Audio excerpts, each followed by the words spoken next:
Real men don't explain themselves just to be accepted. They don't chase arguments to prove a point, and when they're disrespected, they don't explode. They observe. They step back.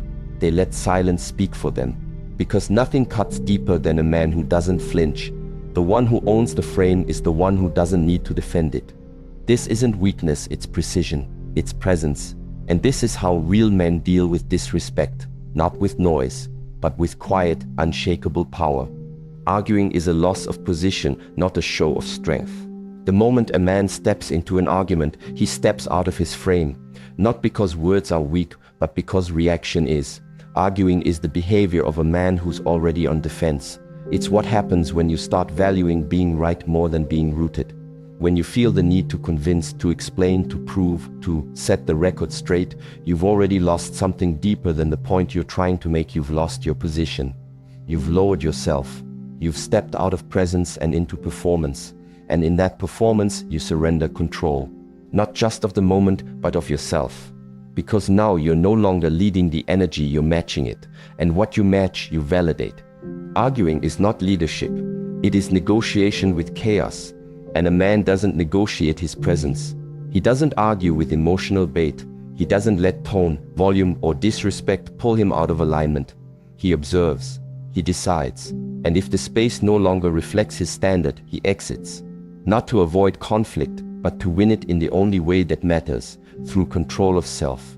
That's what makes a man powerful, not his words, but his refusal to waste them on what doesn't deserve them. When you argue, you say, your opinion has weight.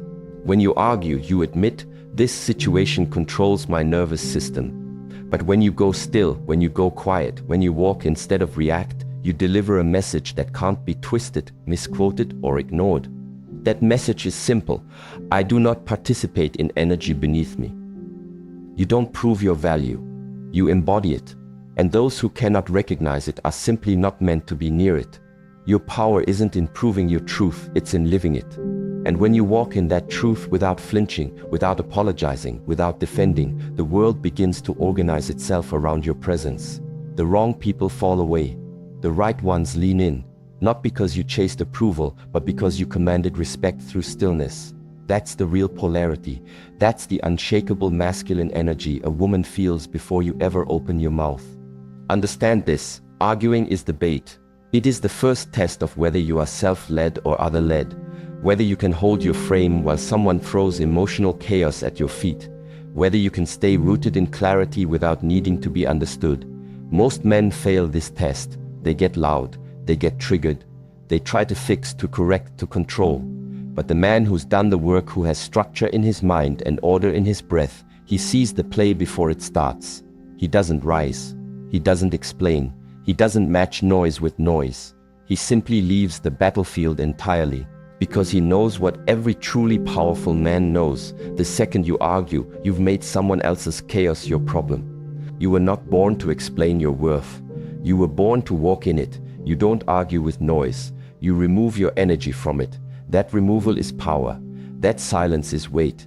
That detachment is what makes people think twice before speaking sideways in your direction again. Not because they fear your reaction, but because they know it won't come. That is what makes your presence untouchable.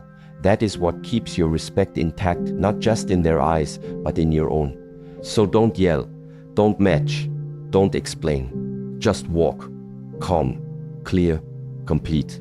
Let the silence carry your message. This is not my battlefield, and you are not my opponent. Silence is your sword. Every man is tested, not with fair challenges, but with bait, with jabs disguised as jokes, with provocations dressed up as questions, with disrespect layered in tone, in timing, in posture. The test isn't what's said, it's how you respond. Because what the world wants, what the insecure crave, is your reaction, your spike of emotion, your defense, your need to reclaim the moment with louder words. But the man who reacts is the man who has already lost. He's been pulled into someone else's rhythm. He's allowed his energy to be directed instead of chosen. That's not leadership, that's submission. And the moment you submit your attention to a disrespectful exchange, you've told the world that your center is negotiable. But there is another way, a rarer way, the way of the quiet edge. The way of the man who has trained himself to see everything but respond to nothing unless he chooses. The man who has felt the heat rise in his chest, but does not let it spill through his mouth. The man who can be insulted, misread, disrespected and not blink. Not because he is weak, but because he is centered. That man is not cold. He is controlled. And his silence is not absence, it is dominance in its most refined form. Silence is not avoidance. It's not passivity. It's not fear of confrontation. It's the opposite. It's mastery of confrontation. It's understanding that true power is not proven through noise, but through non-reactivity. You don't raise your voice. You don't match disrespect with defense. You don't explain your worth to people who already know they're crossing a line, they just want to see if you'll enforce it. And when you don't take the bait, when you respond with stillness, something profound happens. They are left alone with their own energy.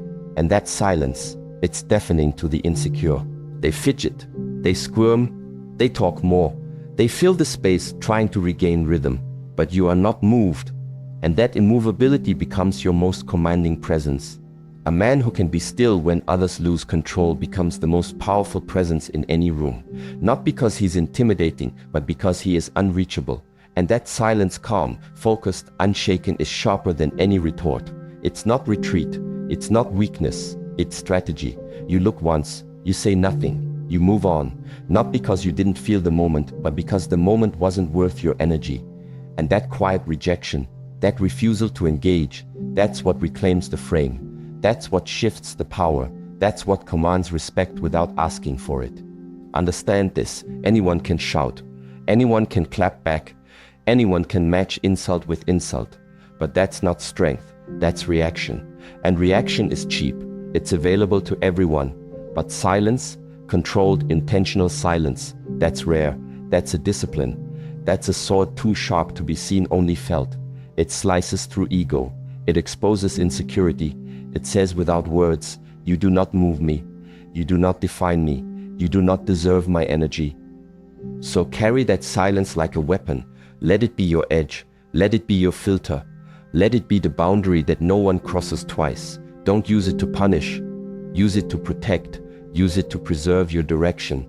Because the man who can remain calm, still and absolutely unbothered when provoked is not suppressing his fire, he's aiming it. And that's the kind of fire that doesn't just burn, it reshapes the room. So next time you are tested, do nothing. Look once, breathe once, say nothing, move on. Let your silence speak the one truth that words never can. This is beneath my energy, I do not respond, I lead. Walking away is not weakness, it's a dominant decision. Masculine strength isn't proven by how loud you get, how long you stay, or how hard you fight. It's proven by how quickly and cleanly you can walk away from anything that disrespects your peace. The idea that walking away is weakness, that turning your back on chaos makes you less of a man, is a myth sold to keep you emotionally reactive, constantly proving, constantly engaged in games that drain your energy and blur your vision. But true dominance has nothing to prove. It doesn't argue for dignity. It doesn't compete with noise. It doesn't stay where it's not respected. It leaves not to escape, but to elevate. Because when a man walks away not in silence born of fear, but in stillness born of clarity, he sends a message louder than any debate could. A message that says, I don't need this moment, I don't need this space, and I sure as hell don't need your validation. That message doesn't just reclaim your power, it exposes theirs for what it is, conditional, fragile, dependent on your participation. Once you remove your presence, you remove their power, not with confrontation, with detachment, with sovereignty, with the quiet weight of a man who no longer entertains anything beneath his direction. The man who cannot walk away is a man who can be manipulated, who can be baited, who can be kept in toxic cycles by emotional hooks and wounded pride. But the man who can walk, who can exit calmly, completely, and without looking back is the man no one can control. Not because he dominates others, but because he masters himself. He doesn't chase closure. He doesn't beg to be understood. He doesn't stay in rooms just to prove he belongs there. If a space insults his spirit, he exits it, fully, without drama, without negotiation. And that exit, when it's done cleanly, is the highest form of power. Walking away isn't a tantrum. It's not a threat. It's not about punishing someone for their behavior. It's about rewarding yourself for finally seeing clearly. It's about saying, I've outgrown this pattern. I've outgrown this space. I no longer argue in places where I'm disrespected. You don't owe anyone the courtesy of your energy if they've proven they don't value it. You don't owe the moment your voice if it only wants your reaction. You owe yourself your peace, your clarity, and your unshakable standard. And that standard is not reinforced through confrontation. It's reinforced through absence. People understand presence, but they feel absence deeply. When you're no longer reachable, when your attention is gone, when your emotion is off the table, when your energy is completely removed, it forces everyone involved to face something they couldn't see when you were still responding, their own reflection. And that reflection is where growth either begins or ends, but it's no longer your concern. Because when you walk, you close the loop. You don't leave pieces of yourself scattered behind for someone else to play with. You leave with everything, fully intact, fully clear, fully done. You don't walk away because you're weak. You walk away because your standards got stronger, because your time got clearer, because your presence became more valuable than someone's comfort with crossing your boundaries. You walk because you no longer fit into the version of yourself that tolerated disrespect just to keep the peace. That's not quitting. That's graduation. And the man who graduates from chaos without needing to punish anyone for it, that man doesn't just command respect. He becomes it. So understand this. You don't have to fight to win. You don't have to shout to be heard. And you don't have to stay to prove your strength. Your ability to leave is not the absence of courage, it's the proof of it. Because the man who can walk away is the man who can never be cornered again. There is nothing more costly than giving your energy to people who haven't earned it. Yet most men do it every day. They argue with disrespect. They defend themselves to people who don't listen. They explain their value to women who already know it. They get pulled into debates, guilted into compromise, and drained by conversations that never should have started in the first place. Not because they lack strength, but because they haven't yet learned the highest expression of it: selective availability. Your energy is your frame. It is your kingdom. And if everyone can access it, no one respects it. The modern man is too open, too explainable, too easy to reach. He jumps at every message. He responds to every tone shift. He tries to clarify, repair, and redeem himself at every moment. But in doing so, he signals one thing clearly: anyone can pull me off my center. And once that's clear, once it's understood that you are always emotionally available to chaos, conflict, or disrespect, your energy is no longer trusted. Not by women, not by other men, not by yourself. Because leadership does not mean being constantly accessible. Leadership means being disciplined in your accessibility. A man must protect his attention like a gate, not with aggression, but with structure. You do not entertain disrespect. You do not argue to be understood. You do not let someone else's emotional state determine your next move. That's not compassion. That's chaos. Your energy is sacred. And if someone brings noise into your space, your job is not to fight the noise. Your job is to end access, quietly, instantly, without drama, without apology, without a single wasted sentence. You vanish not as a gain, but as a consequence. Your energy is a reward, not a right. And once that energy is removed, the lesson begins. They don't learn through lectures. They learn through absence. Because absence is where the weight of your structure is finally felt. And that structure is what shifts how people approach you. They begin to speak slower. They begin to weigh their words. They begin to think twice before bringing disorder to your door. Not because you demanded respect, but because you lived in it. That's the quiet leadership most men never discover. The kind that walks ahead and never looks back. The kind that doesn't need noise to be noticed because it's felt before it's seen. When you start protecting your energy this way, everything changes. You stop chasing closure. You stop defending your peace. You stop justifying your boundaries. People either align or disappear. Either way, your focus remains clean. Your time remains yours. And your mission becomes the filter. If someone fits into it, they move forward with you. If not, they fall away without resistance. That's not cold. That's ordered. And masculine energy at its highest level is ordered. It doesn't beg for harmony. It builds it. Through structure, through presence, through non-reactivity. Disrespect is never random. It's always a test. And your response is the answer. If you engage, you teach them that your boundaries are flexible. If you collapse, you show them that your leadership is fragile. But if you remove your energy without noise, without retaliation, without warning, you create the one thing that reshapes behavior faster than confrontation ever could. Silence backed by structure. So treat your energy like a temple. Entry is earned, behavior is filtered, and once disrespected, you don't explain. You exit, not with emotion, with clarity. Because when your presence is no longer assumed, when your time is no longer accessible, your name starts to carry a weight no words can match. That's when you stop being a man they talk to and start being the man they adjust for. The true test of masculinity is emotional discipline. Masculinity isn't about what you can lift. It's not about how much money you make, how loud you speak, or how many people fear you. That's performance. That's theater. Real masculinity lives in silence, in stillness, in restraint. It's not what you do when you're in control, it's how you move when everything around you is trying to pull you off center. And the man who can feel deeply without being led by what he feels, that man is rare. That man is dangerous, because nothing controls him.